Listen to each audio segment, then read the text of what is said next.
기록적인 강풍을 동반한 제13호 태풍 링링이 지나간 자리에는 많은 피해가 남았습니다. 인명과 재산 피해가 속출했는데 특히 수확을 앞둔 과수농가들 또 해안 지역 양식장들의 피해가 만만치 않습니다. 추석 대목을 앞두고 벌어진 상황에 농민과 어민들 모두 망연자실하고 있는데요. 예년보다 특히 빠른 이번 추석 물가에는 어떤 영향을 줄지도 알아보겠습니다. 박연미 경제평론가 나와 있습니다. 어서 오세요. 안녕하세요. 자, 먼저 올 추석 장바구니 물가 좀 전반적으로 어떻습니까? 네, 지난해하고 비교하면 전통시장에서 장 보시면 한 1% 정도, 대형마트를 찾으신다면 한 3에서 4% 정도 저렴하게 장을 보실 수 있을 것 같은데요. 일단 소상공인진흥공단이 집계한 물가를 먼저 안내를 해드리면 네. 전통시장에서 주요 성수품 구입하셨을 때 22만 7천 원 정도 4인 가구 기준입니다. 네네. 그리고 오른쪽에 있는 건 대형마트 기준이고요. 사실 여기뿐만 아니라 농산물 식품유통공사도 매년 같은 조사를 하는데 네. 가격에 큰 차이는 없는 상황이고요. 전체적으로 그 28개 정도 되는 성수품 중에 절반 이상은 가격이 작년보다 떨어졌습니다. 왜 그러냐면 작년에 워낙 기록적인 폭염이었잖아요. 예. 작년에 잘 생각해 보시면 작년 8월 물가가 어마어마했습니다. 특히 야채류 가격의 경우에는 시금치, 무, 배추 이게 한 달 전하고 두 자릿수, 특히 시금치의 경우에는 추석 앞두고 전월 대비 가격 상승폭이 130%까지 올라가기도 네, 했거든요. 시금치의 그 금이 금이다. 그렇죠. 그런 그 말도 했죠. 금이 네. 정말 금값 할 때 금이다 이런 말이 나오기도 했는데 올해는 작황이 좋은 데다가 큰 자연재해가 링링 이전까지는 없었기 때문에 전체적으로는 물가가 조금 안정됐다 이렇게 평가할 수 있습니다. 네, 저 추석 장바구니 물가 하면 항상 나오지만 늘 그 마트보다는 이 재래시장이 항상 좀 저렴하게 네. 장을 볼 수 있는 곳이죠.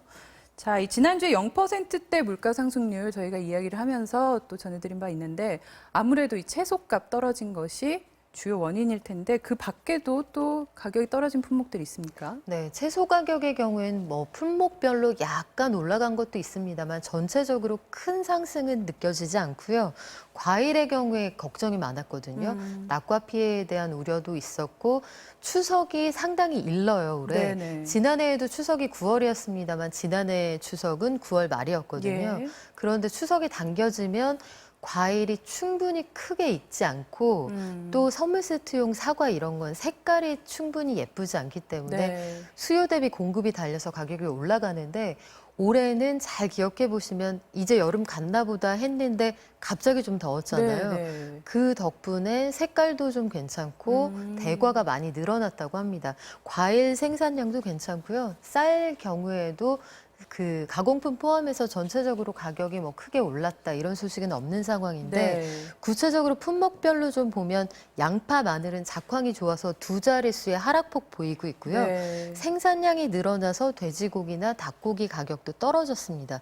축산물도 전체적으로 하락을 했고 출하 시기가 이른 데 비해서 전체적인 과일의 수급도 괜찮은 편입니다. 특히 돼지고기 가격이 좀 많이 떨어졌다 이런 소리가 들리던데요. 네, 돼지고기가 우리가 혹시 그 중국이나 북한에서 발병한 그 돌림병이 넘어올까 봐 네, 걱정이 네. 많았는데 그 영향이 많지 않았고요.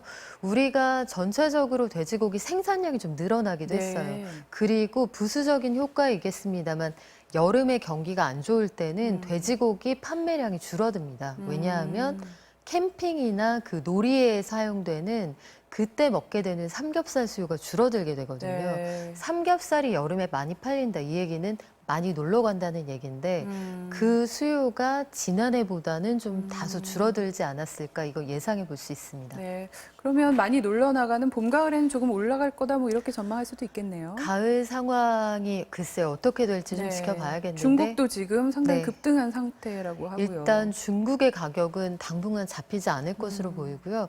국내는 다행히 방역을 좀 잘하고 있는 상황인데 삼겹살 수요가 급증하는 건 사실 여름 캠핑철이에요. 가을 상황은 아직까지 예단하기 좀 어렵습니다. 네. 자, 이 지난 주말 태풍 링링 정말 엄청난 강풍을 몰고 네. 왔었는데 이 농작물 피해 상황 어느 정도입니까? 농작물 피해를 입은 지역이 상당히 넓습니다. 여의도에 한 50배 정도 되는 네. 14,000헥타르 정도 되는 그 농지가 피해를 입었는데 벼가 쓰러지거나 낙과 현상이 많았어요. 근데 다행인지 불행인지 올해는 워낙 태풍의 기세가 만만치 않다는 예보가 나와 있었기 때문에 네네. 수확을 좀 앞당긴 곳들이 많아서 서해안하고 중부 산간 쪽에는 피해가 좀 컸습니다만 전체적으로는 그 총량으로서의 피해 상황은 그렇게까지 심각하진 않았다. 그리고 무나 배추의 경우에도 추석에 많이 필요한 것 중에 하나인데요.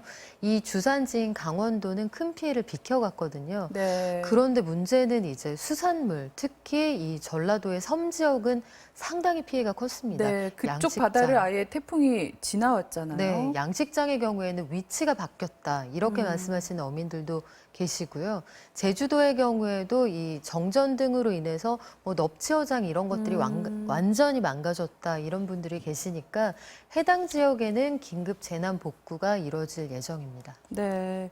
자, 저렇게 농작물 낙과 과일 같은 경우에 낙과 피해를 입으면 보상 같은 건 제대로 됩니까? 재해보험에 가입하신 경우에는 이번에도 구체적인 조사가 마무리되기 전이라도 이 선보상을 하겠다 이런 입장이 나와 있는데 네. 개인적으로 이걸 들어놓지 않으신 경우에는 이 피해 받기가 만만치가 않아요.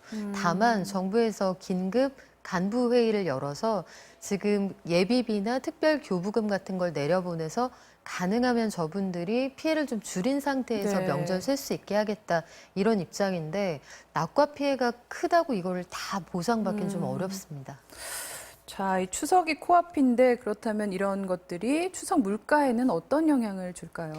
이번에는 그 사전에 수확을 하신 분들이 꽤 많았어요. 그래서 네. 예상보다는 피해를 좀 줄일 수가 있었는데, 여러 가지 보면 그 추석 물가에 어느 정도 영향을 미칠지 걱정들이 많았거든요. 네네.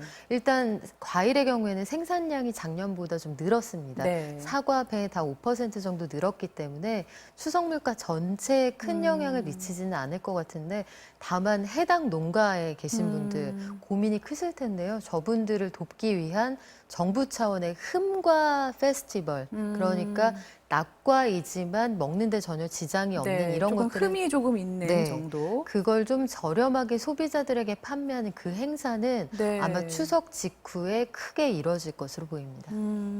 자, 올해는 뭐 말씀해 주셨다시피 추석이 참 빨리 왔습니다. 네. 이게 작년보다는 열흘, 뭐 재작년보다는 3주가 빨리 왔다고 하는 건데 이러다 보니까 이 태풍 오기 전부터도 좀 농가들이 고민이 많았죠. 일단은 과일 키우시는 분들은 추석이 너무 이르면 그 종류에 따라서 일찍 수확하는 사과 배가 있기는 있습니다만 홍로 같은 게 대표적으로 선물 세트에 쓰는 사과 네네. 품종이거든요. 그런데 말 그대로 홍로면 색이 붉은 빛이 그렇죠. 선명해야 네. 상품인데 이게 수확이 많이 될 거냐 이거 고민 많으셨어요. 근데 늦더위 때문에 색깔도 곱고 대과가 생각보다 많이 생산이 됐다고 합니다.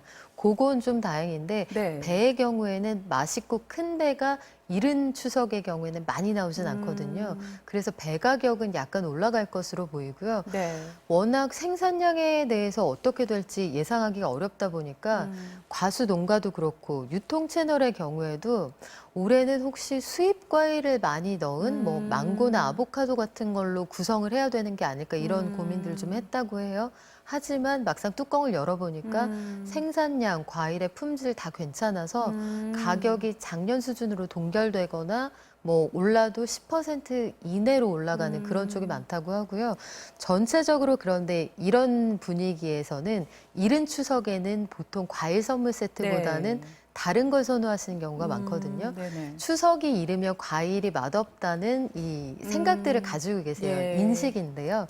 그래서 올해는 유통 채널에서 가장 인기 많은 게 10만 원대에 그냥 구워 먹을 수 있는 냉장 한우 세트. 냉장이요. 네, 냉동은 왜 여러 가지 조리하는데 과정이 좀 길게 걸리잖아요. 네, 보통 뭐 찜이나 그렇죠. 이렇게 해서 먹죠. 국을 끓여 그런데 먹거나. 사람이 그 가구별 인원수가 줄어들고 예. 그리고 명절을 크게 세지 않는 분위기이기 때문에 찜용 갈비찜 뭐 이런 세트 네네. 굉장히 좀 거하잖아요. 그런 쪽보다는 직접 바로 구워 먹을 수 있는 소포장 한우 세트가 훨씬 인기가 많다고 하고요. 백화점의 경우에도 그런 쪽으로 훨씬 품목을 늘리고 있습니다. 네. 자, 이 여름이 다 지나가는데 이 일본 제품 불매 운동의 열기는 식지 않고 있죠. 네. 이것이 이번 이 추석 선물 세트 구성에도 또 영향을 줬다고 하네요. 작년까지 되게 잘 팔렸던 선물 세트 중에 하나가 사케 세트, 일본 술 세트죠. 그리고 일본의 전통 과자인 화과자 세트, 소포장으로 이게 네, 인기가 네. 많았거든요. 네. 양념류 세트도 인기가 많았는데 올해는 주요 유통 채널에서 아예 행사 제품에서 완벽하게 빠졌습니다. 네. 편의점에서 판매해왔던 일본산 제품 선물 세트도 지난해까지 꽤 잘 팔렸거든요. 그런데 한 편의점 채널의 경우에는 전체 상품의 97%를 국산으로만 채울 정도로 네. 올해는 국산품에 대한 인기도 많고 관심도 많고 그런 품목들이 아예 그 책자에서도 다 배제가 됐다고 합니다. 근데 조금 억울할 수도 있겠다 싶은 생각이 드는 것이 저희 집에도 화과자를 좋아하는 분이 계셔서 이제 자주 사는데 그게 순수 국산 재료로 국내 업체가 만드는 제품도 있더라고요. 네, 이게 참 어려운 문제인데 예컨대 그런 거죠. 지금 불매운동이 한창이라고 해서 한국 사람들이 하는 일본식 요리집 이런 것들이 인기가 없잖아요. 뭐 네. 소위 말하는 라멘집, 스시집 이런 데 안 가신다고 하는데 우리 국민들이 하는 일본 메뉴를 다루는 그런 식당의 경우에는 사실 우리가 불매할 이유가 없거든요. 그렇죠. 그런 것들은 좀 정밀하게 생각할 필요는 있을 것 같습니다. 자, 마지막으로 이 추석 차례상 준비 또 이 선물용으로 신선식품을 구입할 때 어떤 점들 좀 챙겨봐야 될까요? 네, 추석 장보기는 사실은 타이밍이 가장 중요합니다. 이게 구입 날짜별로 가격이 좀 많이 달라지는데요. 과일은 일주일 전이 상품도 제일 많고 가격이 괜찮다고 하는데 올해의 경우에는 과일 생산량이나 품질이 좋아서 오늘 가셔도 괜찮아요. 그리고 지난 주말에 대형마트들이 다 의무 휴업이었잖아요. 네네, 마침 웬만하면. 그렇게 됐죠. 아마 오늘부터 공격적인 마케팅이 이루어질 것으로 보이고요. 농산물이나 축산물은 3, 4일 전이 좋으니까 역시 역산을 해보면 오늘이 참 장보기 좋은 날이고요. 이 전체적으로 보면 추석용 장보기뿐만 아니라 추석 이후에도요. 명절 직후에 선물 세트용으로 납품을 했다 팔리지 않은 상품들이 저렴하게 시장에 풀리거든요. 질이 좋은 네. 상품들이요. 그러면 추석용 상품은 오늘이나 내일이 적기일 거고 추석 직후에 명절 쇠고 나서 백화점이나 대형마트나 전통마트 그 전통시장 가보시면 그때 팔지 못하고 남은 상품들이 남아 있습니다. 그거 그 장 보시는 것도 하나의 팁이 될 네, 거예요. 오늘 뉴스회전 보시고 나서 끝나면 바로 장 보러 가시면 네. 되겠네요. 자, 오늘 박연미 경제평론가와는 여기서 마무리하겠습니다. 말씀 고맙습니다. 고맙습니다.